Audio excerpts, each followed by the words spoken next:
is good? What is good? What is good? What is good? What is good? What is good? How was your day today? My day today is good. Oh. Well, I love to hear that. Yeah, my day is really good.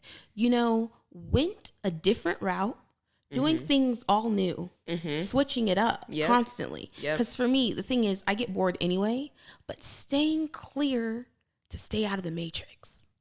But continuing to switch things up, went running in a different way, went running a different way today.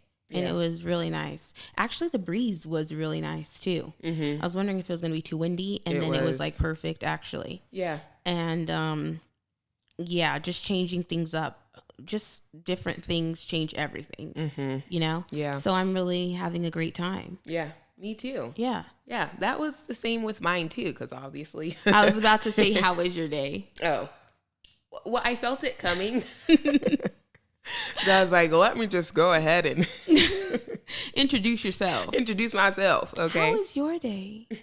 My day has been really good. It has. Like you said, it's been a really nice breeze in the morning. Yeah, because And then it started getting crazy. Yeah. Yeah. It was. We started our morning. Yeah. Yeah. I love it. Me being there makes your day good. Yeah. And me being there makes your day good. Oh, It does. it does. Yes. No, it does. Oh, yeah. Yeah. So, The power of influence. yep.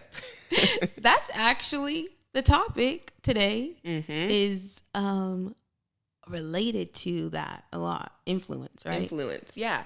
And I feel like when we hear that word influence, Yeah. at least me, I can speak for myself, that I used to associate it with something negative. I used to think peer pressure or someone making you do something you shouldn't do, or, you being caught up in something, influencing someone in this negative way. I never associated influence in this positive way. Yeah. I mean, and then for me, like I said, I don't like to be trapped. So I'm not a caged individual. So you say something, this is this and this. I'm like, all right. Yeah. You'll run the opposite direction. I'll think about it. I'll pray for you. Yeah. And I'll pray for me. So yeah, it's interesting, but the thing is true all across the board is that whether or not you want to believe it or not, influencing someone to do something that you want them to do, or someone influencing you in different ways will affect who you are. Yeah. So it can literally change who you are and how you used to be. Some people be like, they used to be like this, but now they're not. Yeah. Yes. And so it can affect different things inside of you. It can affect or it can infect. And there's, two different sides of that, aspect of our lives.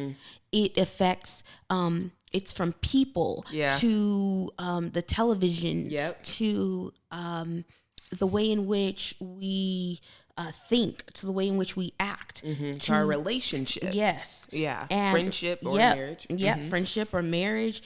It is movies, like I said, TV shows. It is books. It is music. Yeah. It is all these parts of our lives that influence plays a role in. Yeah. Yeah. And it's honestly a powerful thing. I mean, it's powerful whether destructive or powerful in a positive way. Yeah. Building someone up. Yeah. Yeah. So exactly.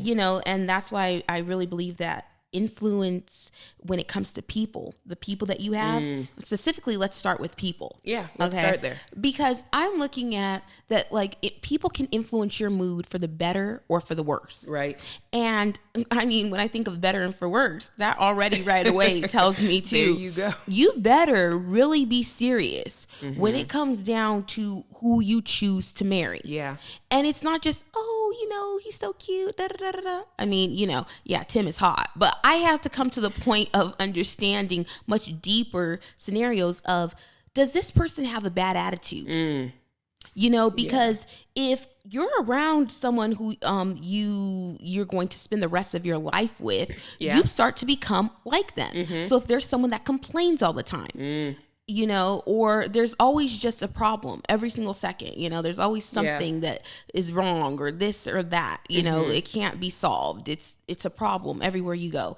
And, you know, you sit down and that already will start to show you, what's this going to do for me? Because if you marry the right person, it should do so much inside of you. Yeah. You know, and one thing that I would say personally for myself is that marrying the right person has showed me that I'm in love with Tim and myself at the same time. Yeah. That's how I can feel inside of myself even more, like I feel more capable. But my thing is that I already had to be happy prior to Tim coming into that. Exactly. You know? Yeah. So you can't just, you know, so this is what I'm saying is that for people that are looking into, you know, being in a relationship and all these different things, you need to make sure that first off, you are happy. So they they make you happier. Yes. They just add on to that. To what you already have, your existing happiness, you know, because some people are like, oh, it's just, they're draining the life trying to get happiness from this person. And that's not what we're talking about. Yeah. Yeah. And so, you know, it's a marriage too where if you're married to the right person, they challenge you in a good way. You know, they push you to doing things that you know you should do. Yeah. But you didn't do. And it helps you to grow, you know? Yeah. And so yeah, I feel like overall when you're married to the right person, it does something good for you. Yeah. You know? Completely. And let's kind of flip the script a bit and talk about when you're married to the wrong person, you know, and for so many of us, we have seen this firsthand with, you know, maybe friends, or you've been that person where, like you said, in the relationship where maybe you're just in your dating phases, you know, and you start noticing these red flags about this person that you're in a relationship with, but you kind of like, you know, shove it to the side and you're like, oh, no, it's fine. And then all of a sudden, you know, you get married to this person. And this person starts to, you know, exercise a level of control on you, where they start to, you know, do this way where you become so isolated. You once were vibrant and you had energy and you were, you know, full of life. And then all of a sudden you start to get sucked dry a bit. Yeah. You know, your friends don't even see you. And that's also, you're talking about within the marriage. Yeah. But that happens also a lot of times even prior to the person even gets married. That's very true. Their date. Yeah. You know, because you can see telltale signs before a person even gets in. Like you said, you start to see this shift in them where you don't notice that, you don't see them anymore. You notice that they're not very engaging anymore. Yeah. They're more so engaged with their phones and what I mean by that, there's you know, you'll notice they become attached to their phone in an abnormal way.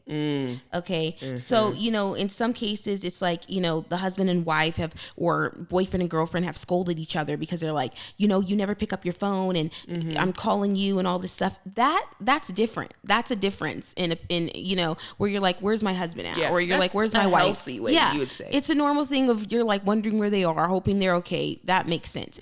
But I'm talking about when it gets to the point where you're like, if you don't pick up the phone, you know, and they're sending you text after text after text, and it's blowing it up, and it is just constant all throughout the day when you're at work, asking you what you're doing, where you are, you know, and you constantly feel that you have to have your phone next to you as a sense of, okay, you know what, I better answer my phone. If I have it closer to me, you know, I'll be able to text right away or pick up my phone on the first ring, you know, and those are abusive signs, honestly, you know, and so, you know, if you get in the relationship with someone, see, think about this. They have now influenced your thinking to first you were just a person that like was vibrant, like you said. Yeah. But now you are clenched onto your phone. Yeah. Because they scolded you enough, said enough things that were verbally assaulting to you, or told you enough things about you better have your phone. So now you've become messed up in your mind. Yeah. So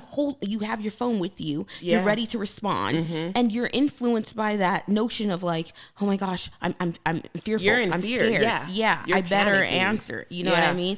And I'll never forget, that reminds me of when me and you went out with a young woman.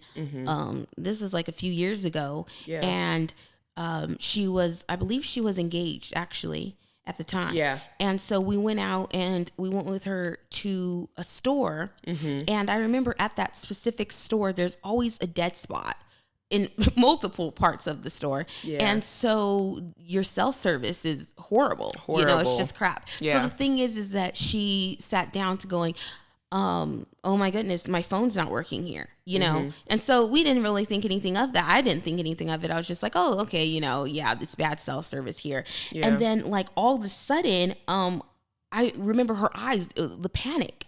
Yeah. The eyes of it's still not working. I can't find any cell service. Yeah. And literally she was holding her phone up, trying to get reception, and then rushing to leave the store to find better reception. And so, you know, she's like, oh my gosh, I have to get to my phone. He's going to be so mad at me. Yeah. You know, and she's like, when it comes back on, if I'm not with my phone, he's going to be so mad. Yeah. You know, he's going to be mad if I miss his call. That's what she said. And I remember just being so confused by that, you know, because, it was just so obvious to me that was not okay. And that's not who she was initially. That's the thing. As you said, her being filled with panic and fear and all these things. This girl was, you know, the sweetest. She was chilled out. She didn't have worries like that. You know, she wasn't caught up in all that. Yeah. She was very just, you know, very chilled. And so for her to be that way, we were like, oh gosh, you know, we knew, Yeah. And that's why it's very important that you, who you marry, because they start to impact your character. Yeah. Just completely. Like what you said, it changes everything, you know? Yeah. They impact your character negatively or positively, and you'll start seeing things within them. And you start getting scared when you see these people shifting in these ways. Yeah. And so this is what I say, you know, I don't care. I do not care if you are engaged, if you said yes to the dress, if you have a ring, if you sent out save the dates, if you took your engagement photos. I do not care. You might have said yes to the dress, but you need to say no to the stress. Yeah. Okay, that's going to come with you if you marry this person. You need to say no. Yeah. Pick an opportune time to say no. And it's sad. Yes, you might have to call some people on the phone, and that's embarrassing. Okay, I get that. Yep. You're giving back a ring. You know, it's changing the dynamics of all these ideas that you had in your head. You had a thought. Yeah. The thought was, I'm marrying this person. Now, as you are seeing the revelation of how this person actually is and how your character is changing, ask yourself, maybe this is a pause. This is my opportunity to step out, pause, and refocus and come back in and then see. Then see. Because for some, it doesn't mean that you have to, it doesn't mean that you have to call off the marriage itself. The entire relationship. Yeah, the entire relationship. Yeah. It might look like, you know, something in the future.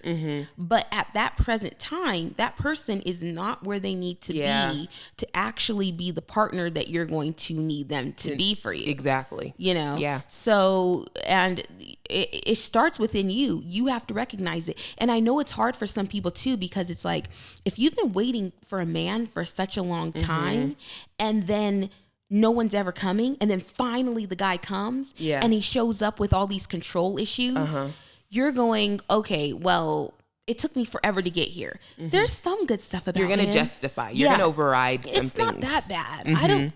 My character's not changing too much, you know? Yeah. I do still see my mom. I do still talk to my dad. What are they talking about? You know, you start to, you start to justify things and change what has been said to you by the people that love you, that know you the best. And they're telling you, hey, this is not you. What's going on? So you have to remove yourself from the fear of saying, I might lose this guy. Because the thing is that, is it worth getting into a marriage with that person and then losing everything in that, as well as yourself? Yeah. Not only are you now lost in another situation, you've lost yourself. Yeah. So I think it's very important to analyze what that looks like forever. you know, because it's not something to just come up with and just do for fun. Mm-hmm. Yeah. Yeah. Not at all. Yeah, I mean, Exactly. you know, some of you think this virus is bad, but you can end up living with a virus for the rest of your life. Yeah. Marrying a virus. Yeah. You know, you can date a virus. Yeah. And that's very important that, you know, influence can be a virus. It can affect or infect. Yeah. You know, exactly. Your character. environment. Yeah. Yeah. It's completely true. I completely agree with that. And just looking at one more, because I love how we like to look at both sides of the coin. We like to see the positive and also look at the negative. So looking at the positive and switching back when it comes to relationships, how they can influence you in this positive way, such as even learning things about yourself, learning how to take care of yourself. Yeah. I remember you mentioning, you know, where couples learn good hygiene. You know, where maybe or just a person in general. Yeah, a person. Yeah, exactly. That, you know, you maybe you didn't have a mom or a dad that taught you personal hygiene. Yeah. Maybe you never learned. Mm-hmm. You literally never did. It wasn't. And so you see someone who is like beautiful, smells good, takes care of themselves. Yeah. And you're like, oh, wow. And as you're hanging out with them, you know, you might go to the store randomly, you know. So you're looking at their Target cart and you're noticing, oh, they got that deodorant. Yeah. All right. Oh, they get that stuff to shave with. Okay. Oh, they use that hair shampoo. Oh, all right. Oh, they like that nail polish. I like that nail polish color too. So you start to like pick up cues from them and you're like, oh, what deodorant is that? Yeah. You know? And so all of a sudden, you know, they're like, yeah, I'm gonna buy this brush, this hairbrush. Then you're like, okay, cool. And they teach you stuff because you're watching them. Yeah. And it's like, you know, when they talk about children, one of the main things they talk about is mirroring. Oh, yeah. And how children love to mirror. Yeah. And look. And that's how they Exactly. learn what should be and shouldn't be. You know? So they watch people. Yeah. So that's one of the greatest assets right there and the power of influence, I believe. Yeah. Is that you start to watch, you start to observe. And while you're observing, you can be the person that is outside looking in going, do I want that? Is that going to help me in my life? Yeah. And if it's going to help you in your life, then grabbing onto it. Yeah. And I love what you said about asking, because so many times we stand on the outside looking in, being like, oh my gosh, this person, oh, they dress nice. Oh my gosh. But we don't ask. And you know what people do instead? What? They sit down and they get nasty. They go, she smells good. Oh, she's so dumb and she always thinks that she smells good. Yeah. But Really? really? You wish that you smelled like You that. wish- Or, you know, Yes. instead of actually asking, and that's a problem. You know what Yeah. I mean? I think that people feel it's weak Yes, to ask. to But it's not. It's not. power. Yeah. You're fire when you ask. When you go up to someone, and I'm telling you, I even did this with my cousin, Heather. Heather, you know this is true. She had this, she always smells really fresh. And I train really hard. And I know good and well there's been so many deodorants that I'm like, And I'm a very clean person. So I'm like, I need this deodorant to last. Seriously. Not just acting like it lasts, you know? And so I asked her, I said, what deodorant do you use? She told me about that deodorant probably 2 years ago. And since then, I use that deodorant. Wow. It's incredible. It smells so good. I've gotten probably like 5 of the different scents of them. Scents, yeah. Yeah, and you use And it I too. use it, actually. Because you I'm told like, me. yeah. Yeah. And I feel like it's incredible, you know, finding these different things, finding different razor blades that are better than the other, but only by asking these people. And there was no shame when you asked. You No. didn't feel any sort of way. No, I want to know because I love that and I want to be fresh like that and take care of myself. Yes. And I love know that. what I love myself enough to ask. And by asking, I feel like honestly, now I get more annoyed when someone doesn't tell you. Yeah. When they I try to see. keep that sneaky side and they're like, you know, like, or, you know, I know family recipes are like a thing, but like, I mean, even when it's not even that, it's like, it's a nail polish color and they're like, it took me a while to find this. Well, you find it. And on they your know own. they're going to get questions about it. They know it. Yeah. I got this from, Yeah. oh gosh. Walgreens, but all the way on the north, east, west, south, to the left, right, north, up, down the side, but up straight, okay? And just go down aisle 54321 and you will find it. Yep. Okay. Sure. All right. Why?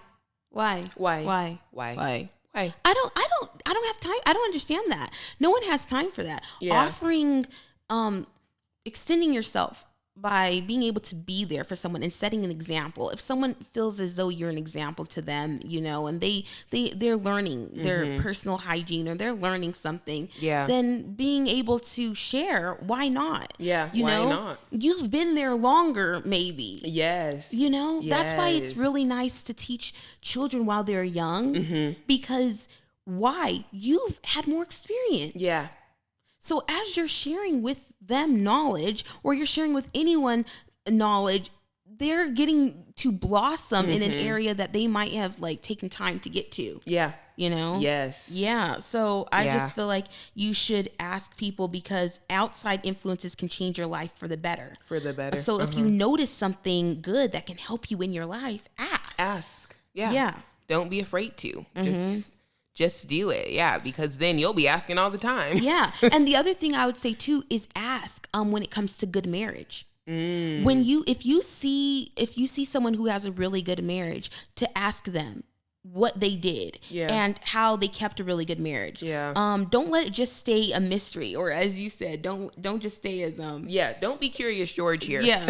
Oh, you know. You'll always be curious. Never know. Yeah. Yeah, this is not Blue's Clues and you're searching for all the mysteries. I Spy and Scooby-Doo. No. Yeah. I Spy books were so creepy. Some of them were. Some of them were cool, like the themes. Yeah, but then some of them, it was dark. It was really dark. Yeah. Anyways, I'm just saying, ask why the I Spy books were creepy. Why? Yeah. Anyways, I'm very excited to know this. Now I'm just thinking of all these thoughts. But do not just avoid asking someone who's been married longer than you, or not even just someone who's been married longer than you. I mean, that doesn't qualify them to give you a good answer, to be honest. Ask someone who you actually like their marriage and you wish to mirror. Yeah. You know, if you see that they have good communication, ask how they develop that. Yeah. You know, if you see that they have a good date night system, ask how they do that. Ask how they if they do have that. 4 kids and they're still going on dates, okay, how did you do that? If they, you know, are people that that have taken time to just learn things and travel together and save money together. How did you guys do that? Their finances. Yeah. How did you do that? How did you travel while also, you know, being able to afford this house? Or having a business. Yeah. How did you do it? How did you, exactly. I love that. How did you keep your flow with business and this? Yeah. How did you keep your sex life good? How did you not get boring? Because people get married and they get boring. And that's one thing that I'm going to go on a tangent on. Yes, I will. Because I said, I am not going to marry Tim and get boring. No, I won't. Marriage is not boring. Me and Tim, first off, we got married very young. We are young. There's no need to act like 90 years old. And when you're 90, you should be younger by then anyway. So my point is, I wanted to spend my life riding with this man in so many good ways. You wanted a youthfulness. Yes, and having fun, you know? So figure out how you're keeping the sparks flying, not people that are like, we're keeping it alive. We're just, you know, no, it's soaring. It's doing well. That doesn't mean you're not having hard times, but it means that your marriage is in places of flight. It is constantly going to new heights, and you are seeing new things in each other, new growth, new tendencies, new developments. You're noticing each other. Yes. You're being able to see, you know, the characteristics that you're building separately and together, you know, and I think that's very, very powerful. Yeah. And the other thing to ask is, you know, for moms, to ask another mom, what did you do when you got lonely? What did you do when you were depressed that day? Yeah. How did you deal with it? You know, who did you reach out to? Yeah. How do you know what friend is a good friend that you can talk to? You know, and really sitting down to ask the questions that are hard. You know, what did you do when you wanted to strangle your child? Like, no, seriously, like literally, not just like it's funny and stuff, but when you're literally scared of yourself because you're scared you're going to hurt them. You know, what do you do when you have intrusive thoughts and you're thinking about, you're driving on the highway and you're thinking, oh my gosh, while we're on here, what if my baby just flies out of the car and just falls out, you know what I mean? And just slams into that other car. You're thinking these thoughts. Asking these questions is what can help you in a very dark place of your life to cause you to come into light. Like we talked about exposing, you know, exposing those dark places reveals to you also you're not alone. You're not alone. Someone was in, and that's powerful in itself. Someone was in that dark place and is out.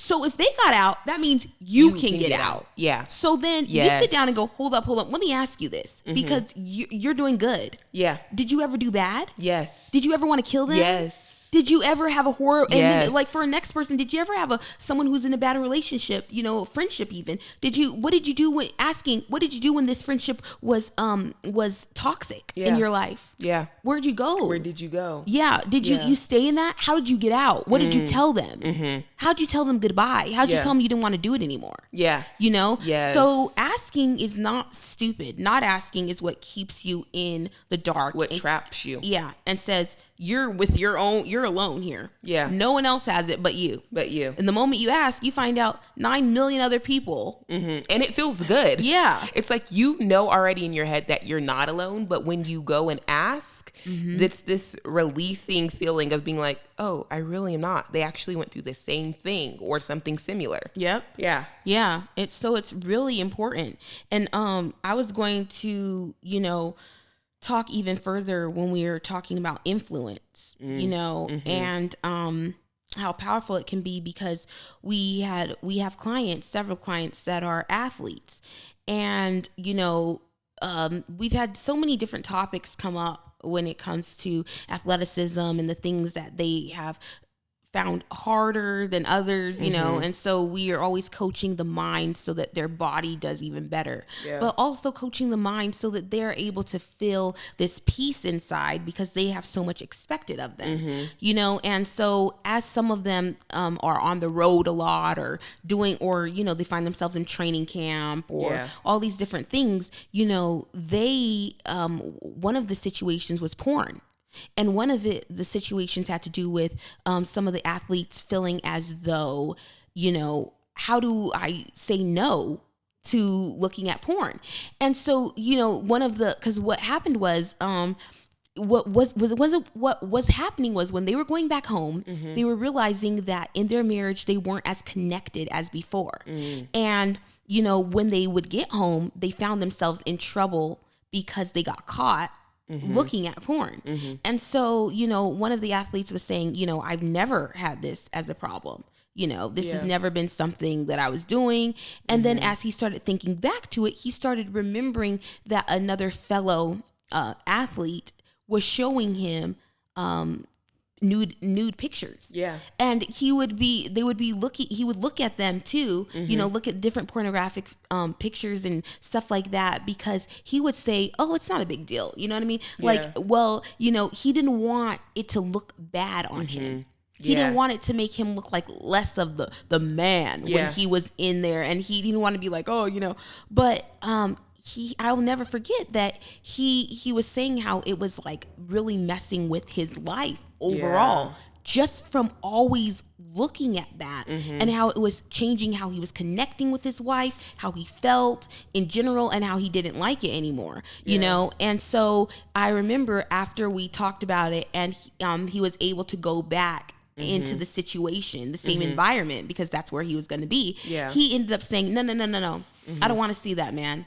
That's not, nah, bro. Nah, I'm not about it. Yeah. And he said that when he said that, several other guys were like, yeah, I don't want to see that either. They all were following the same notion of mirroring what he did. And that was because they were able to see that this person stood up, said this is not what he's going to do, and he doesn't roll like that. And then they respected it too. Yeah. And the guy that showed it to them were like, oh, okay. Yeah. You know, you didn't have to see, okay, yeah. Yeah. And he respected it as well. Yes. So what I'm saying is, when you have the ability to go there and to actually be like, look, I'm not about that.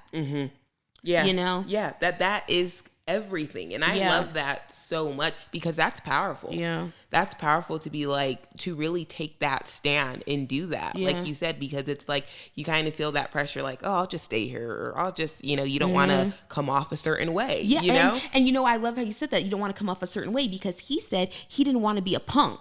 He kept saying, I don't want to be a punk. Right. Right. Well, afterwards, I asked him, when you stood up, you know, because he said, I didn't want to be a punk. That's why I didn't say anything. Yeah. So when he stood up, I asked him, how did you feel? And he's like, man, I felt like more manly than I ever did, man. More like, free than ever. Yeah, more free. And he said that in that moment, he was able to be like, wow. Yeah. You know what I mean? Like, I wish I would have done this even more. Like, I can do this all the time. Yeah. You know? And it kept his mind right. It kept him in his focus zone, you know, because it was causing him to be unfocused. And so it goes to show, for different people, even pornography can have an influence over your mind. And I'm not just saying for men, for women too.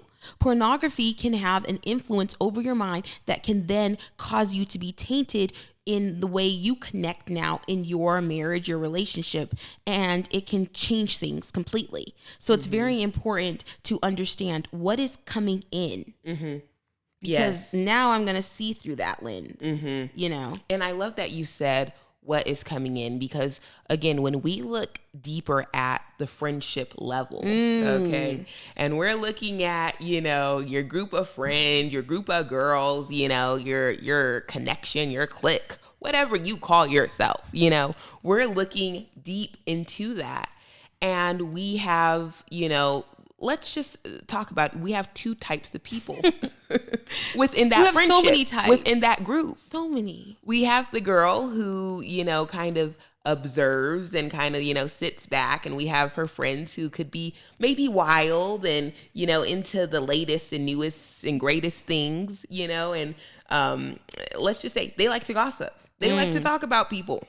The grasshopper, the gossip her. Yes, they like to just be dishing it out. Gossip her. So for the friendship, where you have, you know, like I said, these two different type of people, where you have one, you know, a girl in the friendship who observes or just is kind of quiet, you know, and you have this other set where they are, like I said, they like to gossip. They like to talk about people. And you have For a living. It's like they don't even get paid though. Unfortunately, I was just gonna say they get paid. Maybe they do. Maybe they, yeah. Oh my gosh. It's like maybe it's like a profession. Yeah, like a newspaper. Gossiper.com. Yeah. XOXO. You know you love me. So, so you have these two different type of people, and you start to see this girl who's just, you know, chilled. She's observing. She's not really saying much. You start to see her get influenced. You start to see her kind of cross this side of her being like, you know, then being like, what do you think about this girl? Or what do you think about that? And she's like, well, I mean, you know, and she starts to kind of go along with it, kind of what you said about the athlete, you know, being like, okay, I don't want to look dumb. And she starts to gossip just like them, you know? Yep. And, you know, and it's interesting that you say that too, because the person who is gossiping, yes, they have an issue. They're a gossiper, but they're not the issue. The issue is the person who's listening to the gossip. What are you doing when that person is gossiping to you? Yes. That's the main problem. Because there's two options. You can sit there like the girl that you're saying and try to come up with the stuff, you know, to say, you know, or you can remove yourself and say, listen, I don't want to talk. I don't want to talk about people like that. You know what I mean? Yeah. And so, like you said, she was always the outsider looking in. Yeah. And now she's in. She's in the group. Yeah. She is it. She is the gossip girl. Yeah. So, you know, you have to be mindful. Do you have a friend who's always gossiping and always just putting people down? Because you'll notice you start to do that. Yeah. I will never forget growing up, I went out during the weekend with a friend, and I came home, and my dad, you know, he was in his office, and I came by his office, I believe. And I walked by, and he was like, Georgia, hi, how are you? And our thing is, at home, we always have to greet each other. Yes. It's like, It is like the Queen of England's rule my dad has set. You don't just go home and go in your room and no. You know that when you walk in that door, you better go greet daddy first. Then you better go greet mommy. And that's what it's going to be. And when you leave, you better greet everyone, say goodbye probably 4 times to each person because they never actually believe you're leaving. You know, this is true. Yeah. So you're like, I'm leaving. Still happening. Yeah. Bye, daddy. I'm leaving. Bye. Yeah. Dad. We are really leaving though. Yeah. And then the 4th time you'd be like, are you guys leaving? Yes, we are. Now you know after the 4th time. So Dad, you know it's true. Yeah. And so you have got to go and talk to Daddy. So I walked right by the office, which is just not already gonna fly, you know, and he's like, Giorgio, what are you doing? And I just kept walking too. And I remember I turned around and he started talking to me. And my dad has this really good spirit of discernment.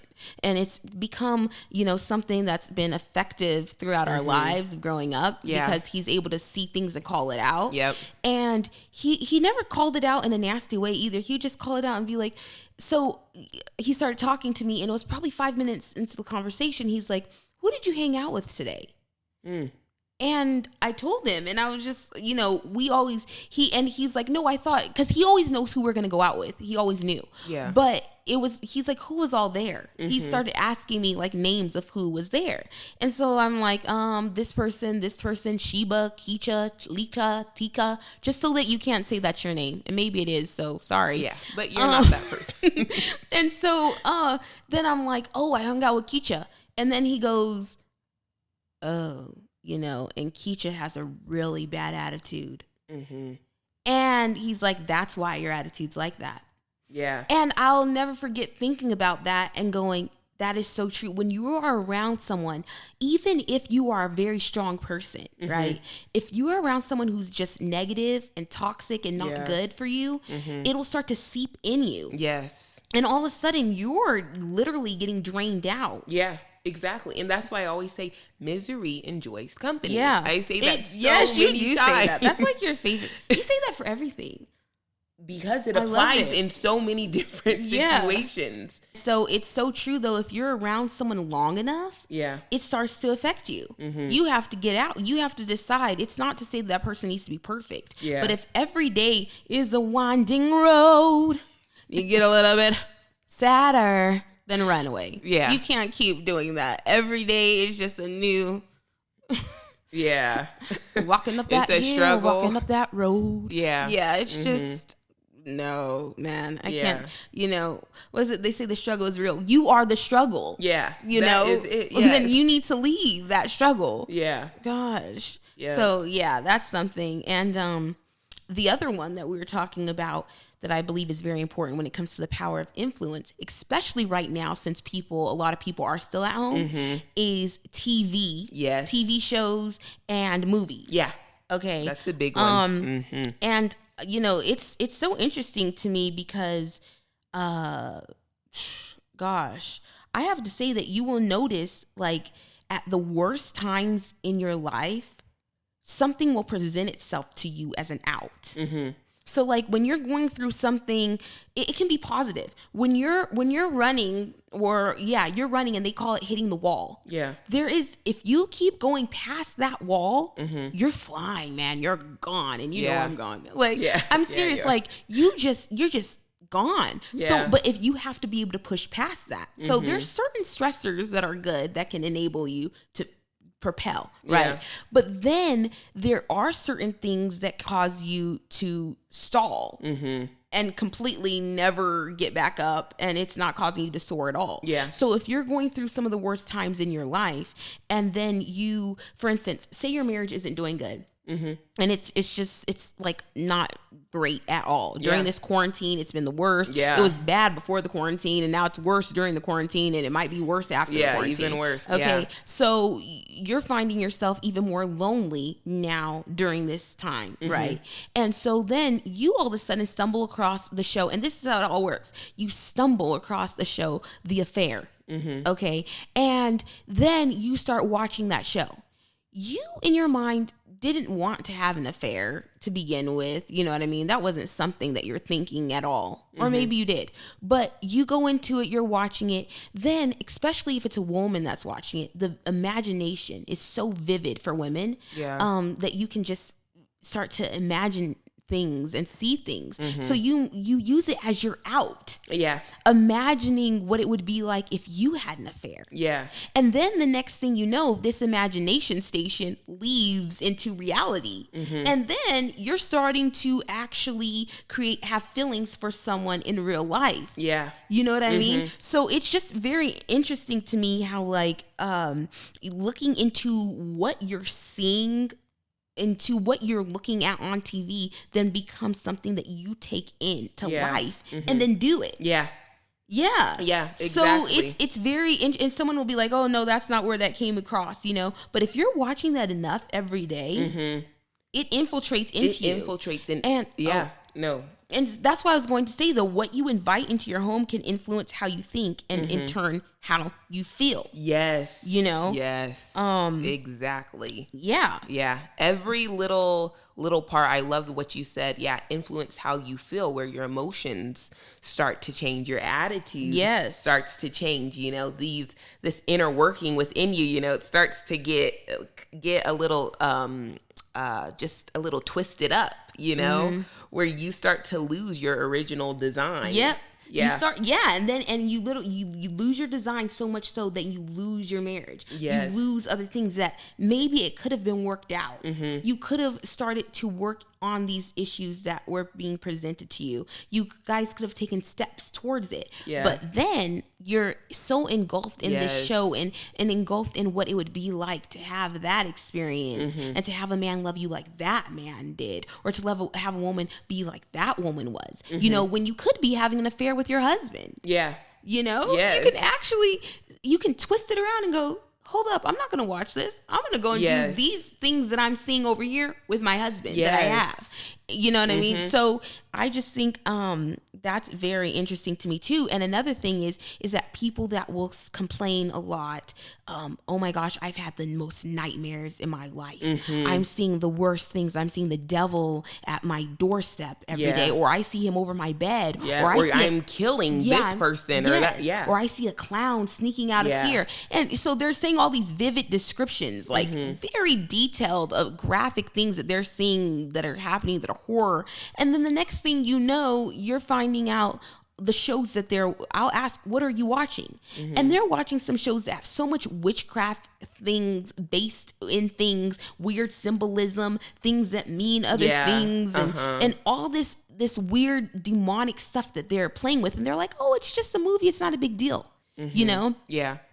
And then they can't sleep. Yeah. It's a big deal. Yeah. It's a big deal. It's a huge deal. It's a big deal. Yes. They can't sleep. Yeah. So really looking at what it is that is, you know, coming in. Because let me tell you, for instance, some parents will say to their kids who are young that are trying to watch a show or a movie, for instance, maybe like, or I don't know, they'll be like, oh, you can't watch this. Ooh, this is not for your eyes. Yeah. You know, and then they're over there watching it. You need to, as we said, parent yourself and go, Georgia, you are not going to watch that, because you know good and well you'll be looking behind the shower curtain. Yeah. And you know who you are. You know who you are. You come into the bathroom at night and you're like, you got to check. You got to check. Check it twice. Yeah. Did it get in there? It said Santa checks the list twice. Yeah. Checking that shower curtain. Checking your closet. Yeah. I haven't had to do that in forever. Yeah. And I'm telling you, there's a reason why. Yeah. I'm so serious about that. Like, I'll be asking people, they'll think I'm crazy. I'll be like, wait, what's it about? Oh, well, you know, it's a girl that gets lost in the woods. And then, you know, what happens is this witch lady talks to her. Okay, no. Yeah. Like, I mean, honestly, I don't want any of that stuff around me. Yeah. And I think that you have to be mindful of it. Don't think that it's funny and it's just silly, because these things are real. Yeah. It is real. It is very real. And I'm telling you, having been born in West Africa myself, witchcraft is a real thing. It is not something to be funny about and to act like it doesn't exist and all these different things. Yeah. So when you are seeing certain things that don't sit right, don't look right, don't feel right, don't sound right, you're having to plug your ears the whole time during it. Yeah. Don't do it. Don't do it. That's what that means. Don't hurt yourself. Don't hurt yourself. Yeah. Oh my God. And she's laughing because ask her what she does if something's scary. Yes, I will plug my ears. But she's watching. Because the issue for me, It what could be really suspense. We don't scares watch- me is the music. It's the music behind it. Yeah. So I can see, you know, someone doing something great, but it's like the music just takes it to a whole nother level. And ask where I am. Where are you? I've left. Yeah, that's she's why left. you're Yeah. right. Where am I? Yeah. Nowhere. Jessica's still there, like.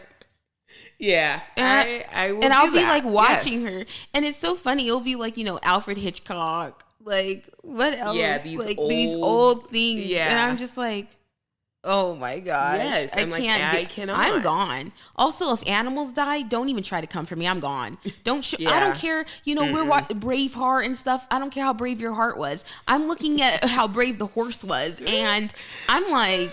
I've already pieced out with you. You done. know, as soon as the horse fell over, I honestly wasn't even friends with the person who told me to watch it. Oh. And Tim knows this too. If you sign me on to watch something with you, I will have hoped you read the synopsis. Yes. You maybe you even ruined the spoiler alerts for yourself. I'm happy for you to do that. Yeah. For me. For you. Because I need to know that there's no animals that, you know, fall over, die, collapse, you know. That's why I didn't even watch Lassie. Yeah. And I don't care Black if it Beauty. That's a And you were so into Black Beauty. because he No. there was victory. There was. Did he live in the end? Yes, he did. He did, but then he got burned up. He did not. In the His friend Ginger did. Anyways. Oh, okay. But he okay. Yeah. Horrible. I'm already gonna cry. Black Beauty. You know, and so the other outside influence, don't watch Black Beauty, is, well, unless you're watching me. Oh, God. That was a good She one. went there. I did. Yeah. But the other one is the news. Especially right now, rioting, someone writing this word over here, breaking into buildings, breaking into grocery stores, punching this person in the face, you know? Yeah.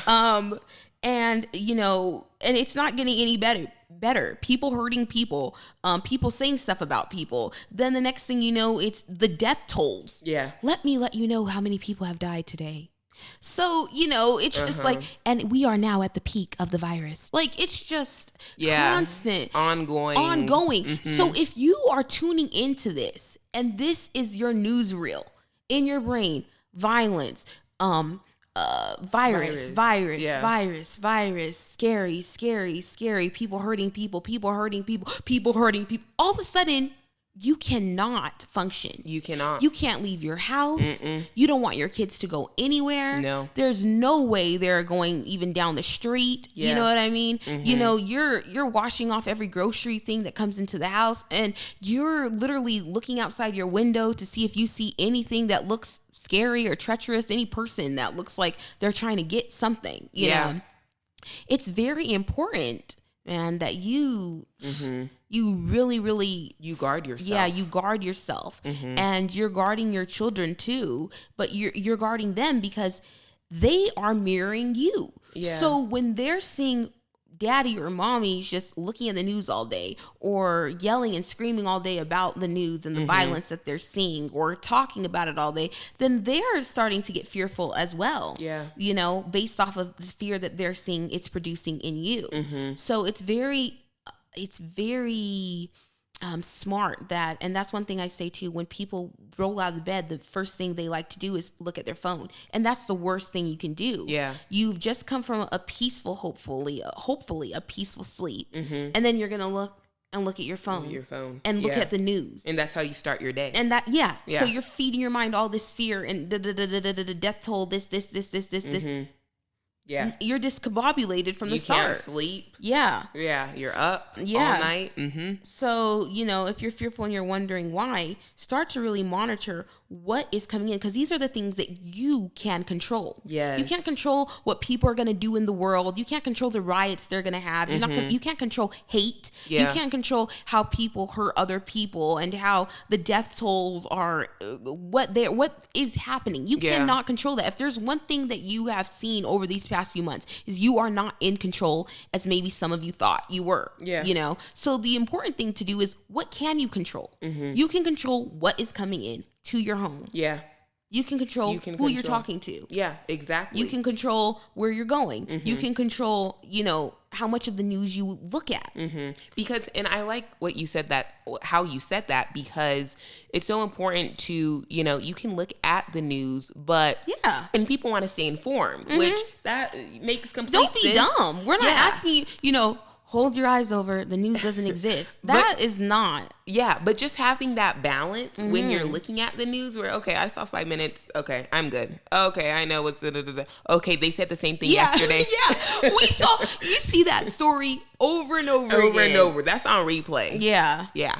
You already saw it. So, yeah, just knowing the balance is important. Yeah, exactly. And then, the other thing is books. Books are another thing that can influence you. And no one wants to admit that many times, but there's so many books that, can mess with people. And I remember this too. I remember when Twilight was all on the rage and the rise. Okay. Yeah. And one of my friends was super into it, and I hadn't read the book yet or anything. And I remember she said, she was married, and she said that she wanted to make sure that her husband would start biting her too.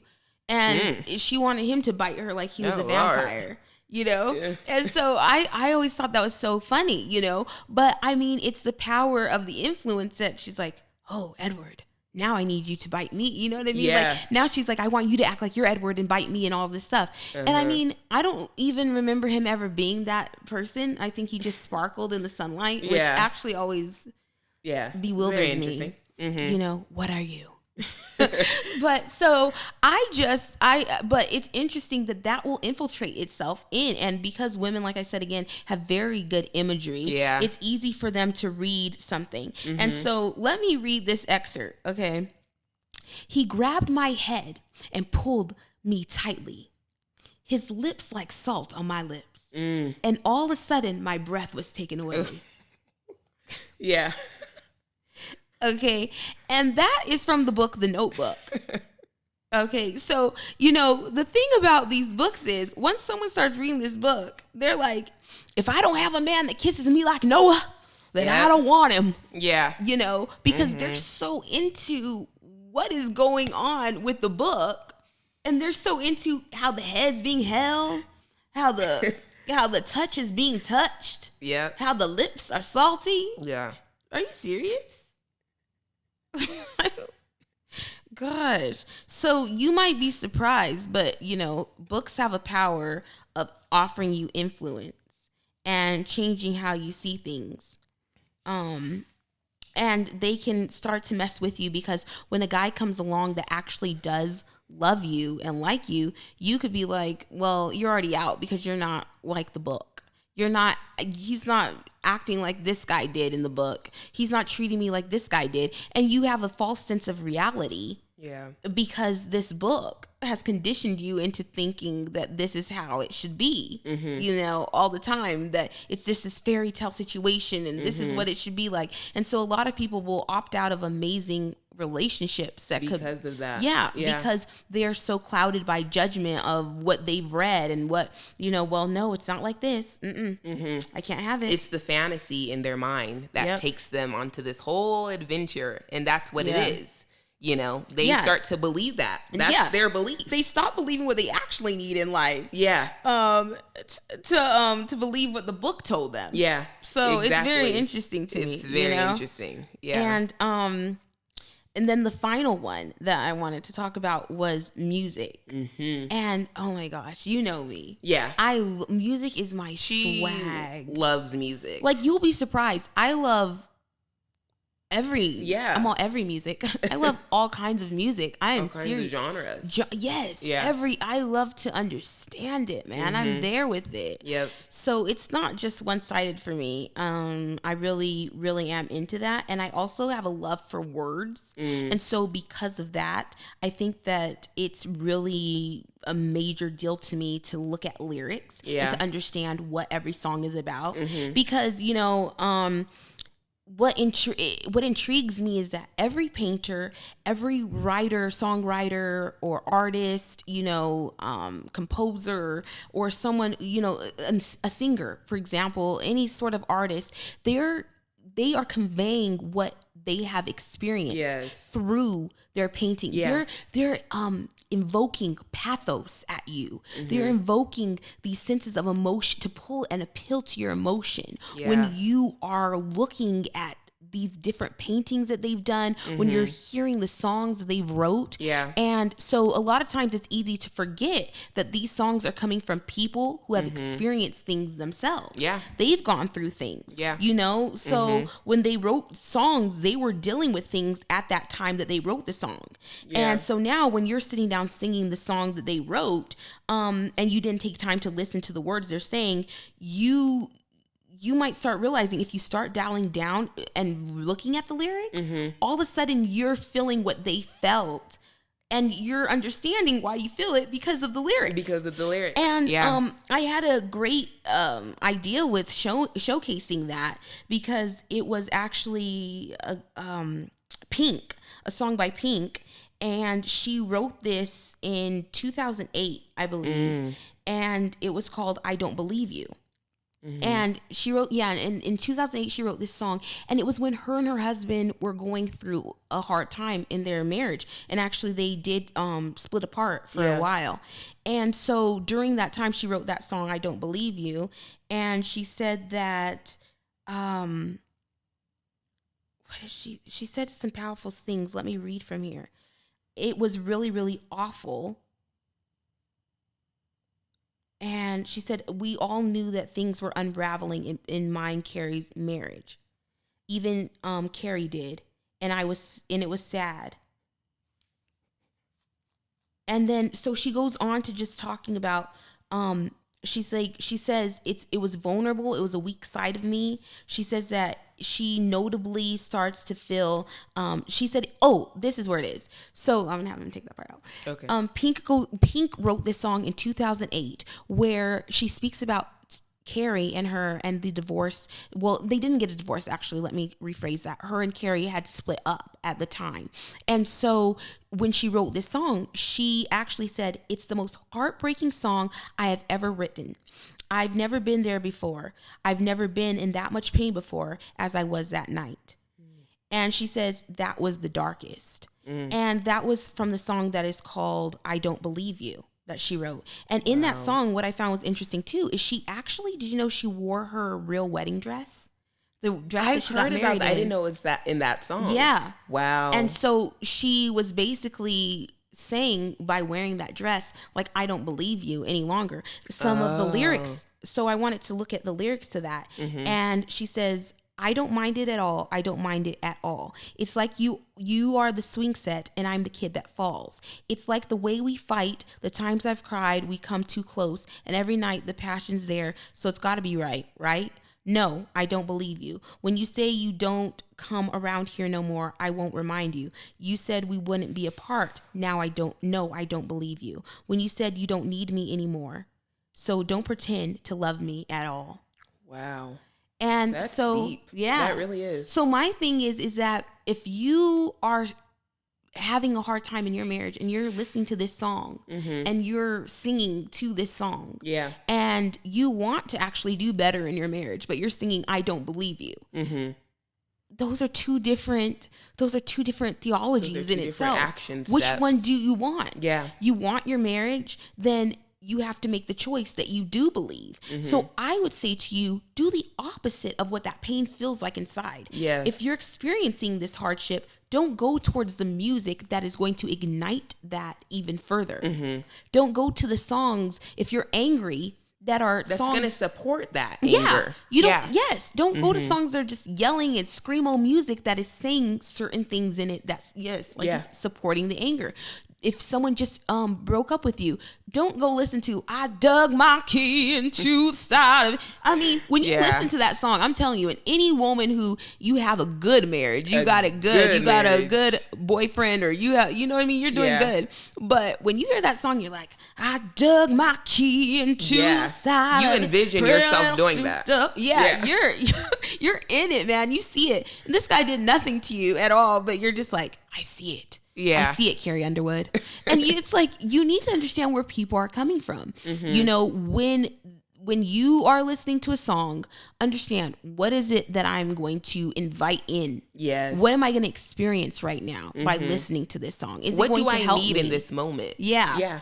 Do I need peace? Then I shouldn't be reaching for listening to a song about pain. Yeah. Do I need to, do I need, to finally feel relaxed? Then I'm not going to go listening to a song about being unrelaxed. You know what I mean? And it's very important that you see that even in the culture when it comes to music, if you go to a concert, you'll notice that in the crowd that the artist itself is a host. He's inviting everyone in. Yeah. When he starts jumping up and down, all of a sudden your adrenaline levels kick in, and you're with him. The person next to you, they start jumping up and down too. You can feel it. It's like a vibration. Yes. Yeah. You're in it. And then you're just flowing and flowing and flowing, because there is a connection to where our spirit realm showcases itself with another person's spirit. So when another person is next to you, it either ignites you, drains you, causes you to feel more capable, causes you to feel fearful,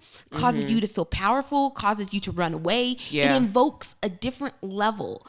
And so you have to be mindful, what is it that this is doing for me? Yeah. Because this person that I'm listening to is going to be helping me or hindering me. Yes. And that's why we are here to help you. Yeah, we are. That's all we want. That's all we want. And I honestly, that's what our love, our passion is at Mental Finesse. We would love to help you even further if that's what it looks like for you. Yeah. You can go to our website, and we love taking in new clients. We are accepting new clients right now, actually. Yeah, we are. Web therapy. Yes. So it's very important that you are helped, and that you are being furthered in your life, and that you are mindful. Stay aware of what you can be in control over. Yes. And again, that is definitely people, books, TV shows, movies, and music. Yeah. Definitely. And again, like we said, if you have something, ask. If you want something, ask. Yeah, you're curious, ask. Don't stay curious. Yeah. So we love you. And we are so happy to know you. I feel like we know you. I know. I'm really excited for this channel, because there's going to be a lot more fun things to come with having people that are going to come on, but also just more vlogs. I'm really excited to do that. Just life random things, Yes. So, yes. Yeah. So excited. We hope you have an amazing day. Yes. Have an amazing day and an amazing week. Yes. And we love you. Please like. Yeah, comment. Yes, and subscribe. Subscribe. So you can always be lit. Yes. Okay. Okay. Love you. Love you.